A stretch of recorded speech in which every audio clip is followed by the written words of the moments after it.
They mocked her bad eyes. It was the first thing they noticed and the last thing they forgot. Warrant Officer Elara Vance moved through the grit and shimmering heat of forward operating base Peregrine with a slowness that the young, sharp-eyed soldiers mistook for frailty. She squinted constantly, her head tilted as if trying to solve a puzzle that was the world 6 feet in front of her. The mockery was not loud or overt, not at first. It was in the whispers that followed her from the dust-choked landing pad to the clapboard administrative building. It was in the way they stepped aside too quickly, a gesture less of respect and more of pity for someone who might stumble. "Can she even see the mess hall?" a young private muttered to his friend, just loud enough for the wind to carry. "4 eyes in waiting," the other snickered. Elara heard them. She heard everything. But the sounds were just data points, like the crunch of her boots on the gravel or the distant whine of a generator struggling against the oppressive Afghan heat. Her focus was elsewhere. As she walked, her seemingly unfocused gaze was a finely tuned instrument of observation. While the soldiers saw a woman struggling to read a sign, her mind was cataloging the stress fractures in the concrete barrier to her left, the non-regulation wear pattern on a Humvee's tires suggesting it had been driven hard over rocky terrain off its scheduled patrol route, and the faint, almost invisible shimmer of a loose rivet on the nearest watchtower, vibrating in the relentless wind. These were the details that mattered. The whispers were just noise. Her arrival itself was an anomaly. Warrant officers were specialists, masters of a technical craft, aviation, intelligence, ordnance. But her file was a black hole, and her assignment was to the Logistics and Analysis Wing, a glorified clerk's position in the heart of the Tactical Operations Center, known as the TOC. It was a place for burning out or fading away, a purgatory for soldiers who were no longer fit for the sharp end of the spear.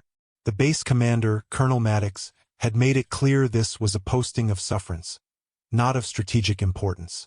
She was a problem someone higher up had solved by shipping her to the middle of nowhere. Her quarters were a small, windowless box, a metal container converted into living space, identical to dozens of others. She unpacked with an economy of motion that was unsettling to watch. A single duffel bag held all her possessions. There were no pictures, no letters, no mementos, just uniforms, a few sets of civilian clothes, and a heavy, black Pelican case that she locked and slid under her cot. She sat on the edge of the stiff mattress, the springs groaning in protest. The air was thick with the smell of sand and diesel. She closed her eyes, but the world didn't go dark. Instead, it was a chaotic storm of light and shadow, a riot of information her brain couldn't quite parse. This was her constant state, a sea of overwhelming sensory input. The squinting was not an attempt to see. It was an attempt to see less, to filter the world down to something manageable. She had been sent here to be forgotten, a relic of a program that officially never existed. But even relics have a purpose. And in a place like this, a place built on the precipice of violence, purpose had a way of finding you. The quiet tension of the base was a palpable thing. It lived in the clipped radio transmissions, the hurried footsteps on the metal walkways, and the way everyone's eyes periodically scanned the menacing, dun-colored mountains that encircled them like teeth. This was a place where a single mistake, a single missed detail could cost lives. And Elara Vance missed nothing. The soldiers could have their jokes. They saw a woman with bad eyes. They had no idea she saw everything else. Elara's first formal interaction with the base command was exactly as she had anticipated, a clinical exercise in dismissal. She stood before Colonel Maddox's desk, her posture perfectly straight, her hands clasped loosely behind her back. The air in his office was recycled and cold, a stark contrast to the searing heat outside. On the wall behind him, a collection of framed medals and commendations were arranged with geometric precision, a testament to a career built on order and adherence to protocol. Maddox himself was a man carved from the same rigid material. His eyes, a pale and unforgiving blue, flicked from the single sheet of paper on his desk to her face, and the corner of his mouth tightened in disapproval. "Warrant Officer Vance," he began, his voice dry as the desert air. He did not invite her to sit. "I've reviewed your transfer orders. And your file," he paused. letting the implication hang in the sterile air. What little there is of it. He tapped a manicured finger on the page. It's sparse. Almost deliberately so. But your last physical evaluation was not. It flags a significant visual acuity deficiency. He leaned forward, his hands steepling on the polished wood of his desk. This is a forward operating base, Vance. We are at the bleeding edge of the conflict. I need warfighters, operators, analysts who can function under extreme pressure. I do not have the time or the resources to accommodate personnel who can't pass a basic vision test. Frankly, I don't know why Command sent you here. His tone was not overtly hostile. It was worse. It was the condescending weariness of a busy man forced to deal with an administrative inconvenience. He saw her not as a soldier, but as a piece of faulty equipment someone had dumped in his lap. Alara's expression remained unchanged. She had faced men like Maddox before, men who saw the world only through the narrow lens of regulations and fitness reports. They were predictable. My orders are to analyze operational data and provide logistical support assessments. Colonel, she stated, her voice calm and even, betraying no hint of resentment. My eyesight is sufficient for the duties to which I have been assigned. Sufficient, Maddox repeated, a humorless smile touching his lips. The standards for a desk job are, admittedly, lower. He pushed the paper away from him as if it were contaminated. You will be assigned to the TOC. There's a vacant terminal in the logistics section. Stay out of the way of the operations team. Do your analysis, file your reports, and do not create any problems for me. Is that understood? Perfectly, Colonel, Alara replied. The dismissal was absolute. He had already placed her in a box, labeled it non-essential, and shelved it in the darkest corner of his mind. As she turned to leave, one of Maddox's aides, a young and ambitious captain, smirked. The message was clear, cascading down the chain of command. This woman is a non-factor. She walked out of the cold office and back into the main area of the TOC. It was a cavern of controlled chaos, a dimly lit space where screens glowed with maps, drone feeds, and endless streams of data. Radio operators spoke in low, urgent tones, their voices a constant hum of coordinates and acronyms. Maddox had given her a desk in a far corner, wedged between a humming server rack and a stack of old supply manifests. It was a deliberate placement, designed to marginalize her. The young captain from the office pointed her toward it with a flick of his wrist before turning his attention to more important matters. As Alara sat down at the dusty terminal, she felt the eyes of the TOC staff on her. They had all heard the whispers. They had all seen her squinting. They had all drawn the same conclusion as their commander. She was the slow one, the defective one, the woman with bad eyes. She powered on the computer, and the world dissolved once more into a blur of meaningless light. From her forgotten corner in the Tactical Operations Center, Alara began her true work. The desk was a punishment, but it was also a perfect observation post. While others saw her squinting at the screen, struggling to read the lines of text on her logistics spreadsheets, she was actually absorbing the ecosystem of the TOC. Her mind, unburdened by the need to process sharp visual details, was free to focus on patterns, rhythms, and sounds. She learned the cadence of each radio operator's voice, distinguishing the subtle shift in tone that signaled rising stress long before their words became frantic. She memorized the flow of information across the main screens, noting which data streams received immediate attention and which were routinely ignored. She observed the human element, the subtle politics and power dynamics of the room. She saw the captain who curried favor with Maddox, the seasoned master sergeant who quietly guided the younger NCOs, and the comms technician, Corporal Sophia Rossi, whose movements were always efficient and whose gaze often lingered on the periphery, noticing things others missed. While her official task was to analyze supply chain efficiency, a mind-numbing exercise in tracking fuel consumption and ammunition expenditures, her real analysis was of the base itself. In her off hours, she did not retreat to the sterile confines of the rec room or the gym. Instead, she walked. Her slow, deliberate circuit of the base perimeter became a familiar sight. The guards in the towers grew accustomed to the lone figure of the warrant officer, her head slightly tilted, pacing the wire. They assumed she was stretching her legs, fighting off the boredom of a desk job. They were wrong. She was mapping the terrain in her mind. She paced out distances, her stride a consistent, reliable unit of measure.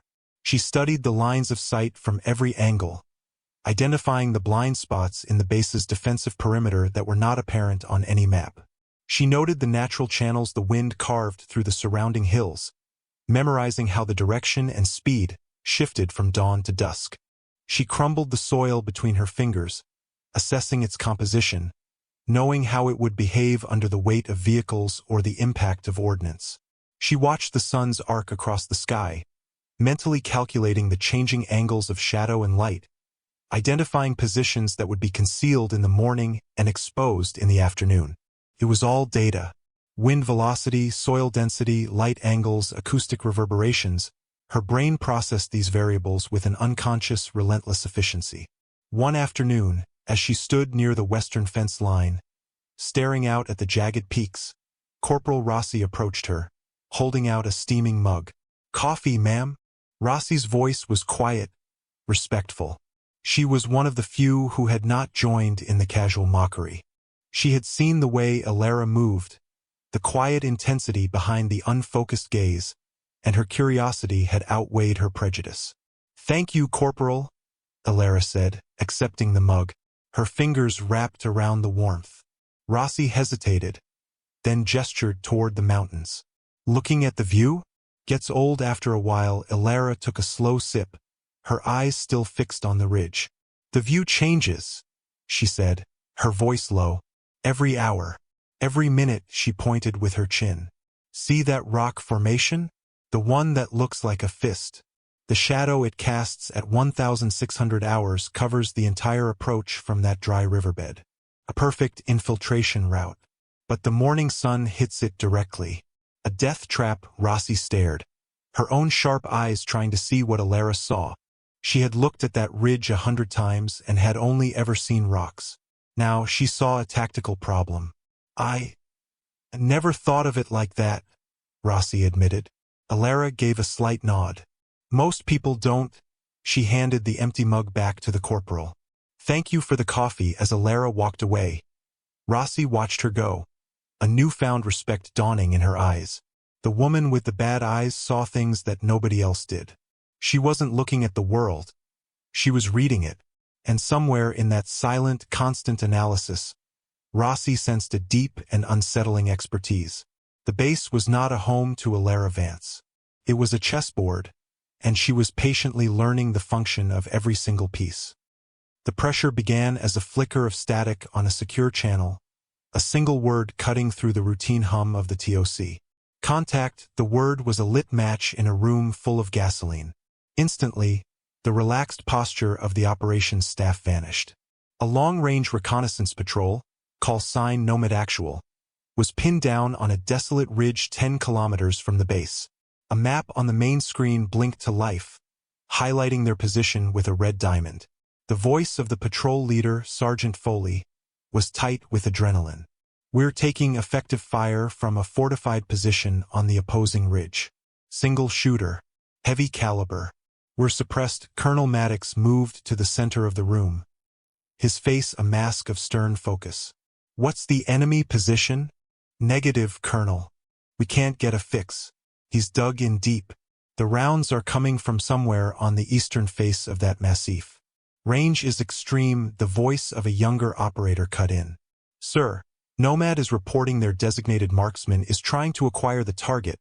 A tense silence filled the TOC, broken only by the crackle of the radio and the frantic clicking of keyboards as analysts tried to get a satellite or drone image of the area. Elara stood at her desk, perfectly still. She closed her eyes for a moment, tilting her head. She wasn't looking at the blurred screens. She was listening.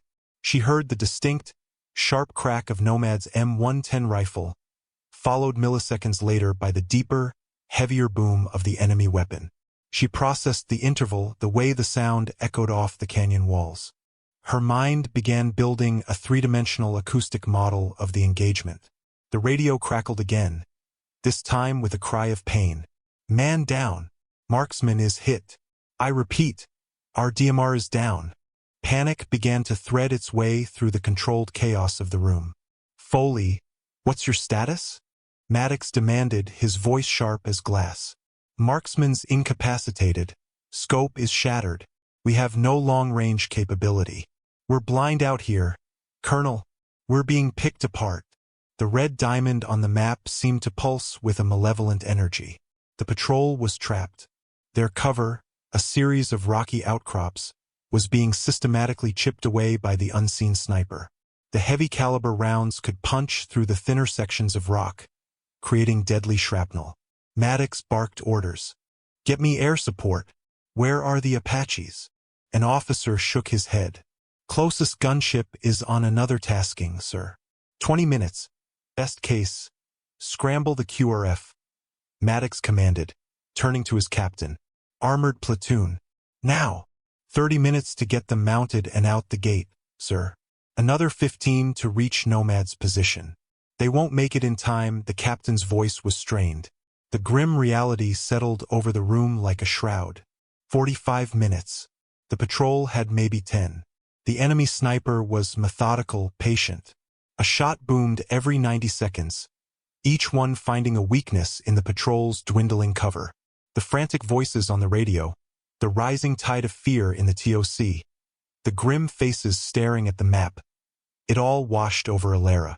She remained an island of absolute calm in a sea of escalating panic. She had heard this symphony before. The staccato rhythm of suppressive fire, the basso continuo of a heavy weapon, the desperate pleas for aid. She processed the enemy's firing cadence. 90 seconds. Professional. He was taking his time to select his next target, manage his breathing, and account for environmental factors. He wasn't just shooting, he was hunting. And Nomad Actual was the prey. Alara opened her eyes. The blurred lights of the TOC came back into view, but her mind was crystal clear. She knew the sound of that rifle. She knew the distance. She knew what had to be done. Alara Vance moved. The action was so sudden and purposeful that it broke the spell of panic gripping the TOC. She walked from her corner directly toward the center of the room, her path intersecting Colonel Maddox's frantic pacing. She stopped in front of him. Colonel, her voice was not loud, but it cut through the din like a surgeon's scalpel. Give me a rifle. Maddox stopped, turning to face her. His expression was a mixture of fury and disbelief. What did you just say, warrant officer? The ambitious captain at his side let out a short, incredulous snort. She wants a rifle, sir. The whisper spread like wildfire.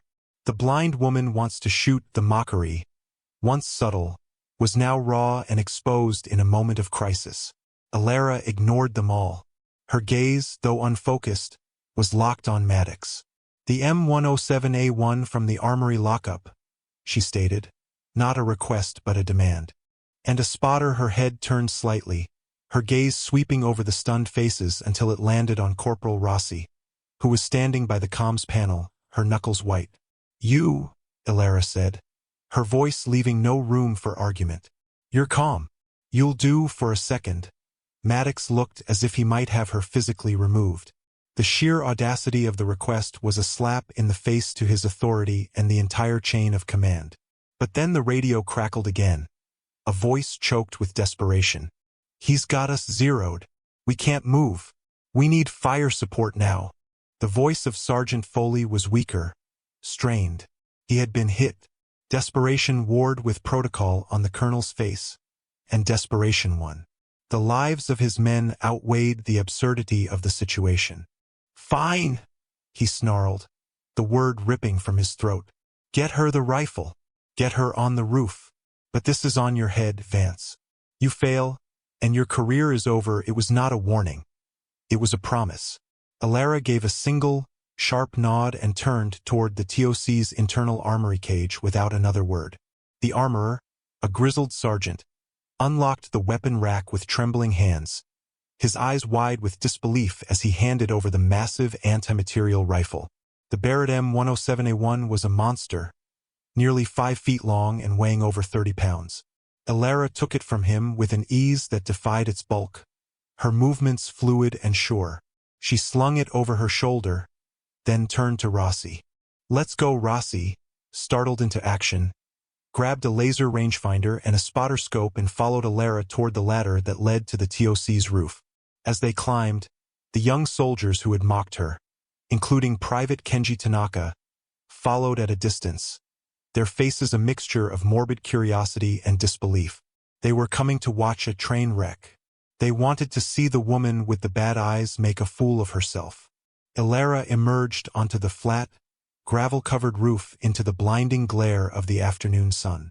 The wind was stronger up here, whipping dust and grit into the air. Without pausing, she moved to a reinforced section of the parapet that faced the eastern mountains.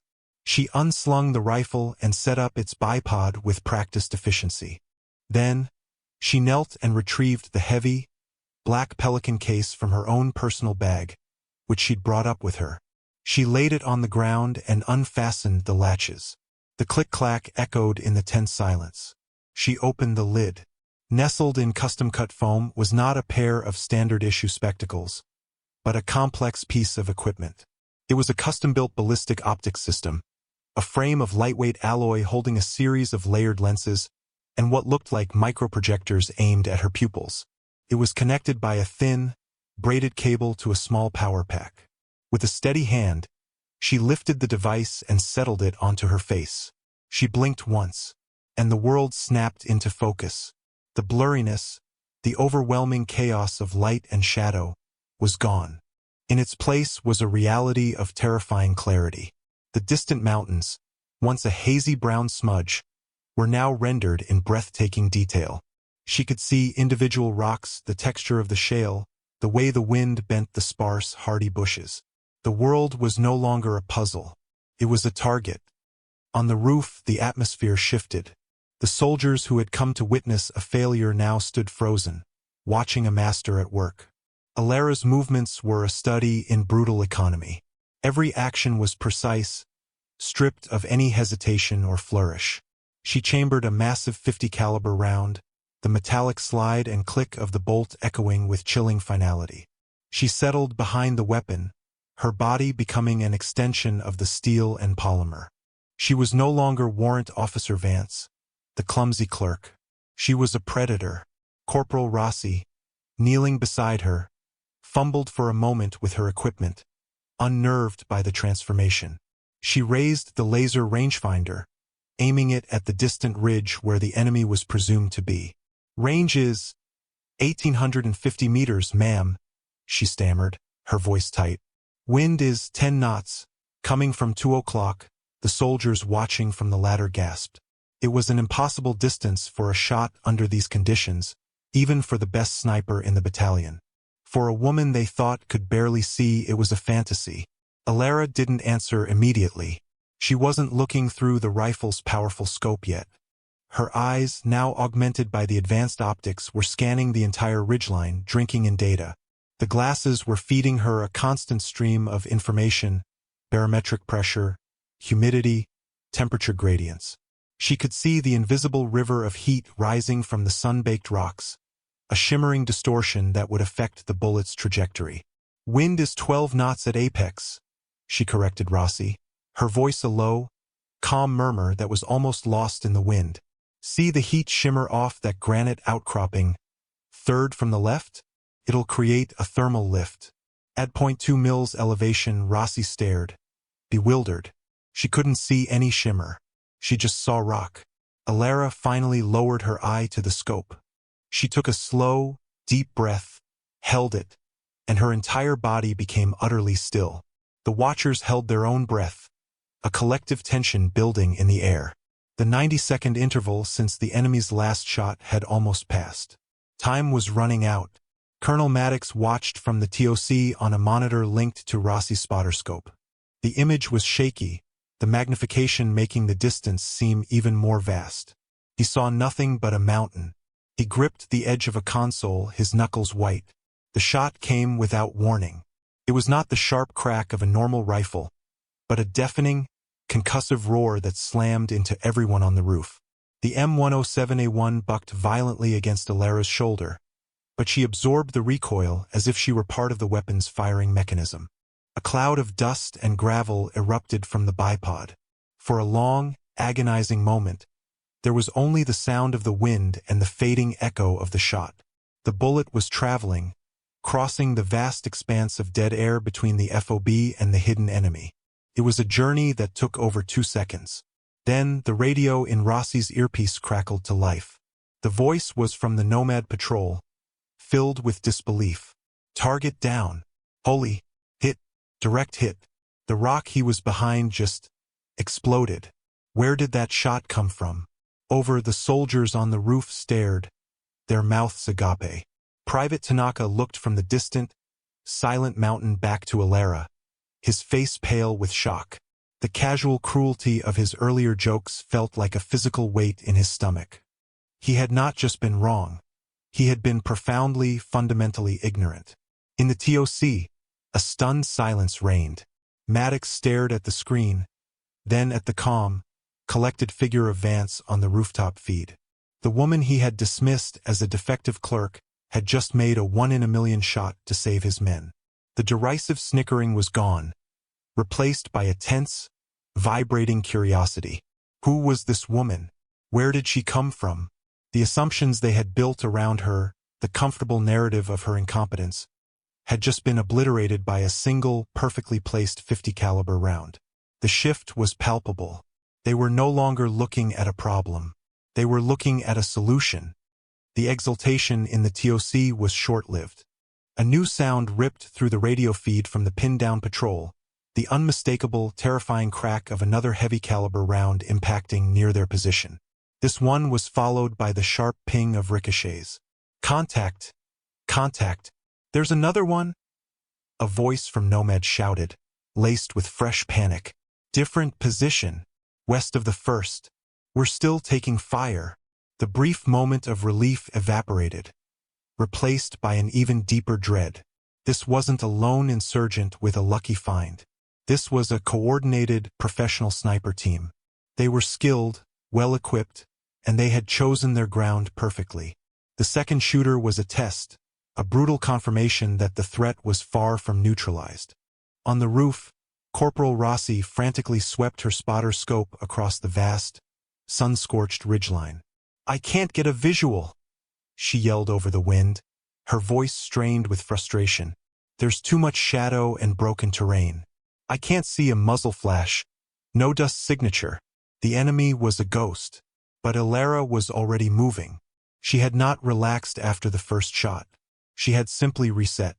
Her advanced optics were not just for magnification.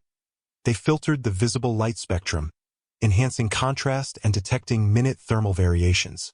To a normal eye, the mountainside was a uniform tapestry of brown and gray. To Alara, it was a complex landscape of heat signatures and subtle inconsistencies. She saw the lingering warmth of the first sniper's position, a faint thermal bloom already fading in the wind. And then she saw it. It wasn't a flash. It wasn't movement. It was a patch of shadow behind a large outcropping of shale that was colder than the rock around it. An unnatural cold spot.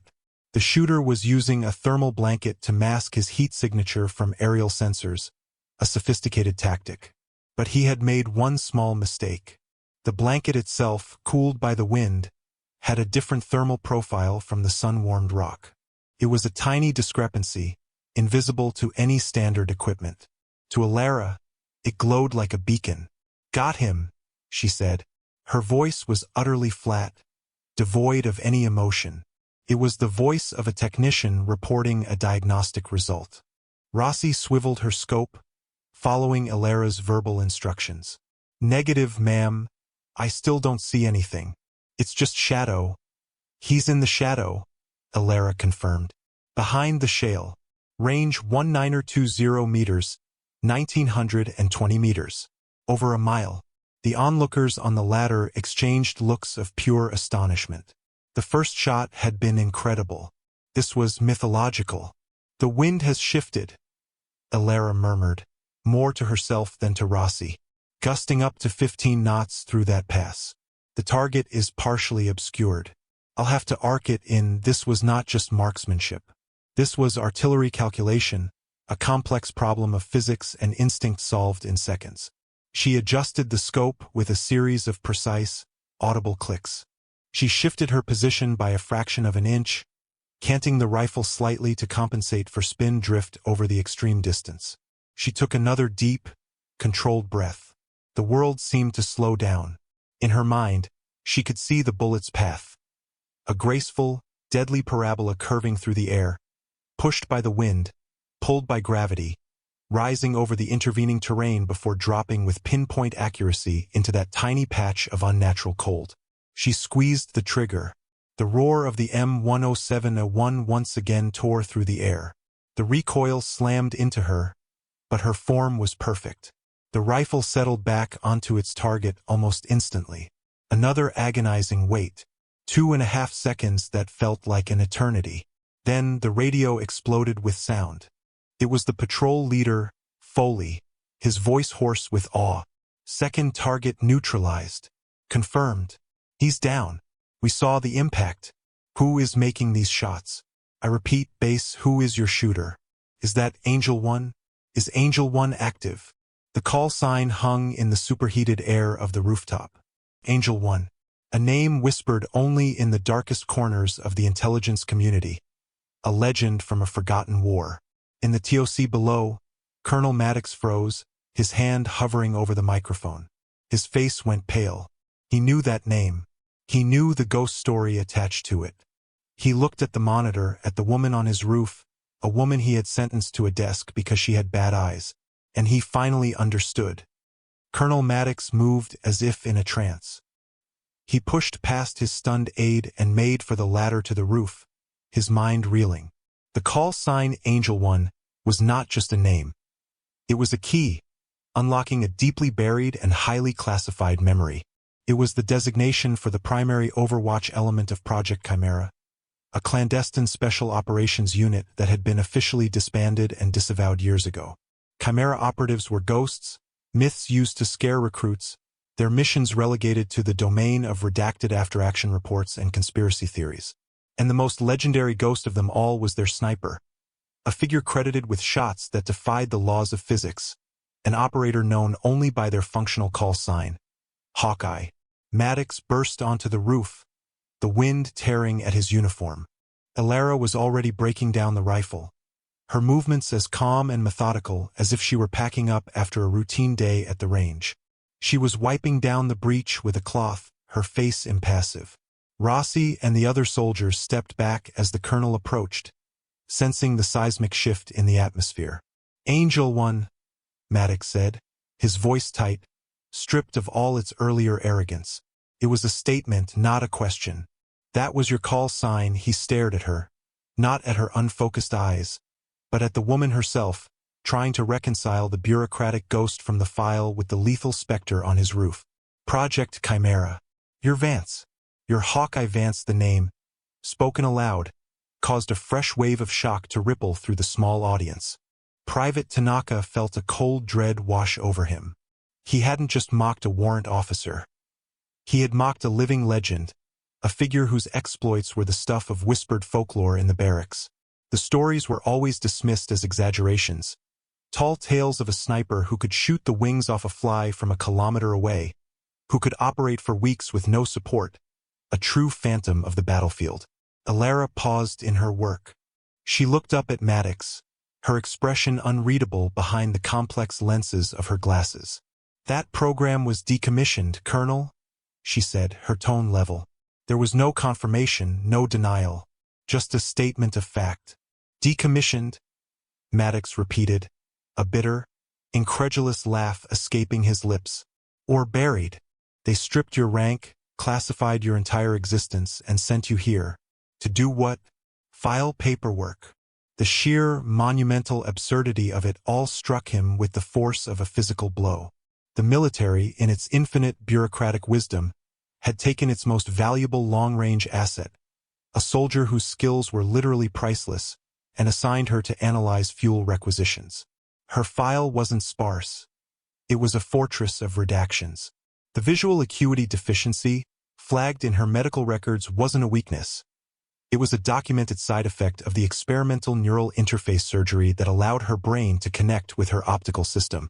The procedure gave her the ability to process visual data at a rate no normal human could comprehend. But without the specific filtering and dampening provided by her custom glasses, the raw, unfiltered flood of information was overwhelming, resulting in a constant state of sensory overload that manifested as blurred vision. It wasn't that she couldn't see. She saw too much. "They broke their best toy," Maddox murmured, more to himself than to her. "And then they threw it in a box and forgot about it." Elara finished cleaning the bolt carrier and slid it back into the rifle's receiver with a smooth, practiced motion. She said nothing. She didn't need to. Her silence was more powerful than any confession.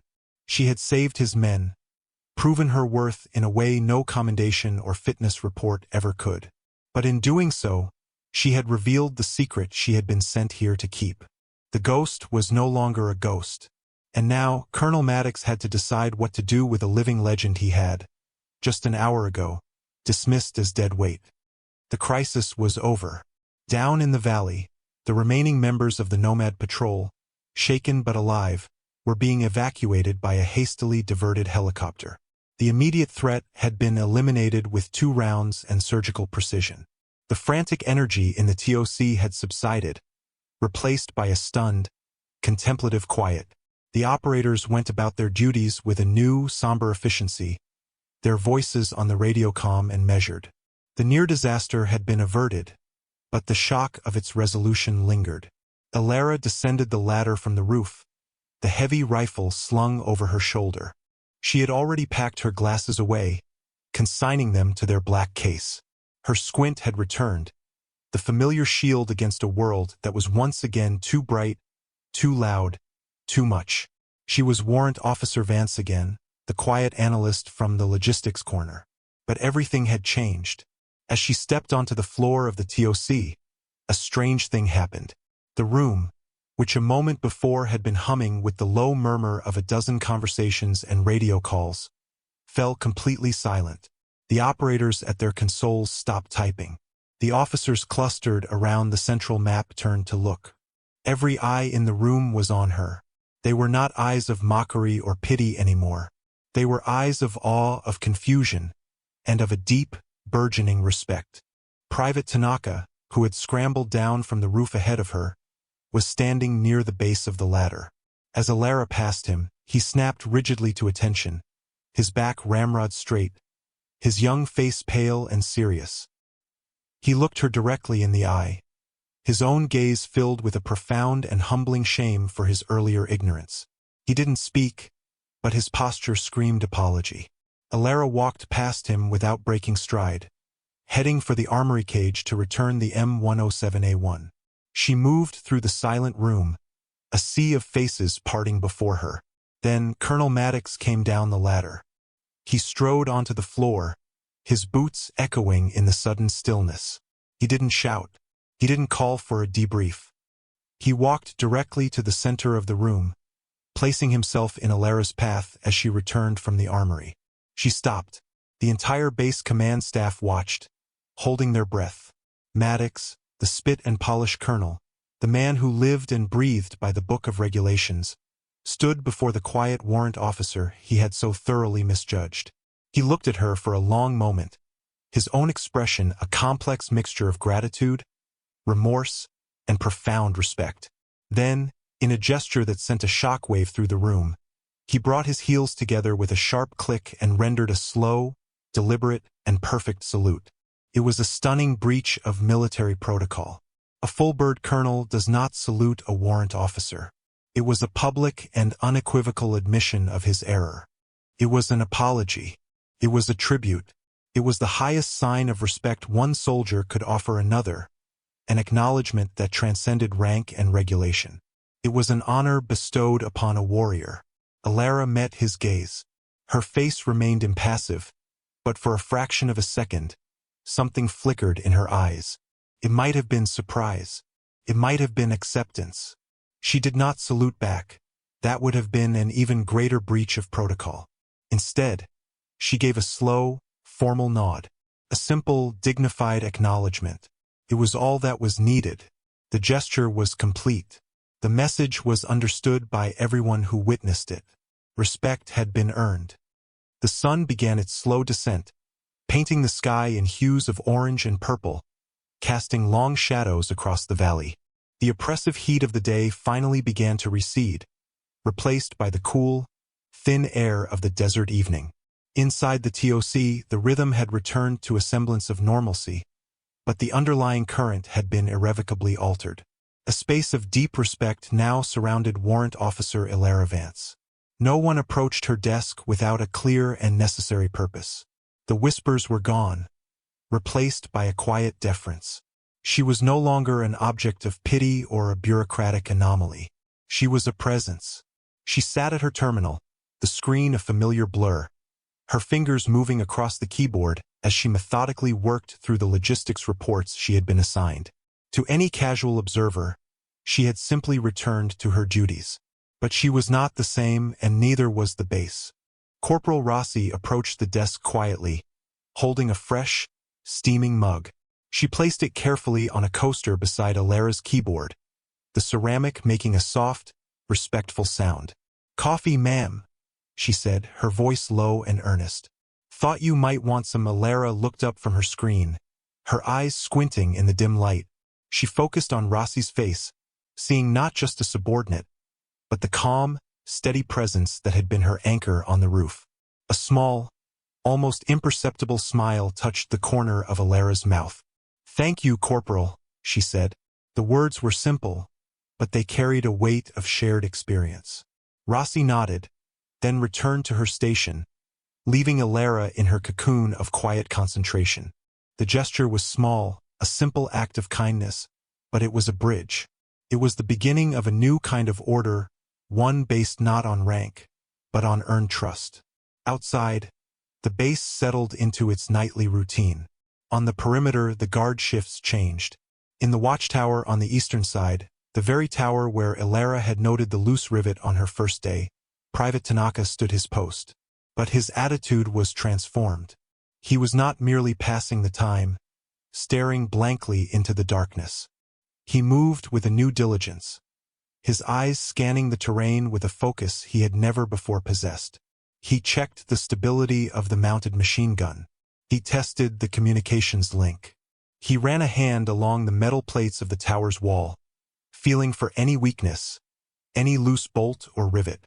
He had learned a brutal lesson that day, a lesson that had nothing to do with marksmanship and everything to do with judgment.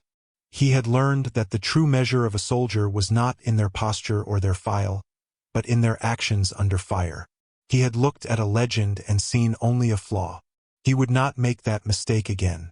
The final image of the night was Elara, alone in the cool, humming glow of the Tactical Operations Center. She was a ghost hidden in plain sight, a silent guardian cloaked in the drab uniform of a clerk. Her true nature was a secret now shared by the handful of people who had witnessed the impossible. The pelican case containing her glasses sat locked under her cot, a dark promise of the controlled storm she held in reserve. Her place here was secure, earned not through regulation or promotion, but through a display of silent, undeniable competence. Her dignity was her own, intact and absolute. The quiet hum of the servers was the only sound, a steady, rhythmic pulse in the heart of the sleeping base. Elara Vance took a slow sip of her coffee, the warmth spreading through her. She was exactly where she was supposed to be,